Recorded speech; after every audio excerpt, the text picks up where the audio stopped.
here at Headingley ahead of day one of the third test. And Nasser, you've just been out to look at the pitch. What do you make of it?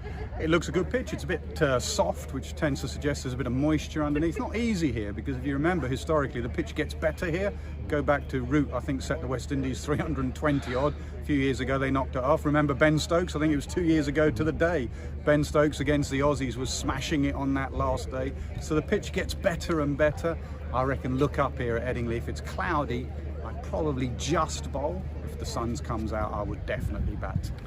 And well, speaking of bowling, England, without Mark Wood, obviously, with his shoulder injury, it seems to be a decision between Craig Overton and Saqib Mahmood. Which way do you think they'll go? Yeah, I think they may go Overton. I may go Saqib Mahmood. They may see these conditions, Headingley length, where you have to be quite full, and think that Overton is the right length and the right type of bowler for Headingley. Personally, I'd go Saqib and not worry about the runs that Overton might get you. You want a good bowling attack. For everything I've said about the pitch, it's generally pretty flat here, so you want your best bowlers, and they'll probably think that Overton is one of their best bowlers. England in the bowling have been incredibly unlucky. You know, you've got Stokes, you've got Archer, you've got Broad, you've got Wood, you've got a whole Wokes, you've got a whole heap of them that have been injured. So they're down to the bench strength, and it's still pretty strong bench strength. I think Robinson will bowl well here. And as for the batting, that has been a big talking point for a while. It looks like it's going to be a top three of Burns, Hamid and Malan.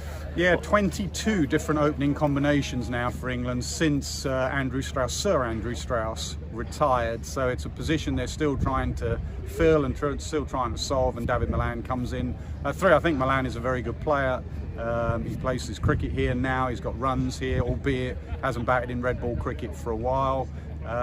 You know, the discrepancy between Root's runs and the rest is remarkable, and that needs to stop. Someone else needs to help Root getting runs. And as for India, they'll come in buoyed after that win at Lords. Do you think they'll make any changes?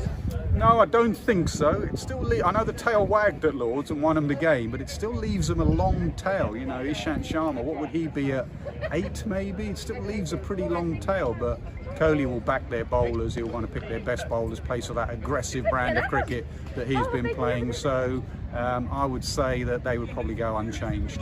Well, join us from 10 o'clock on Sky Sports Cricket for day one of the third test.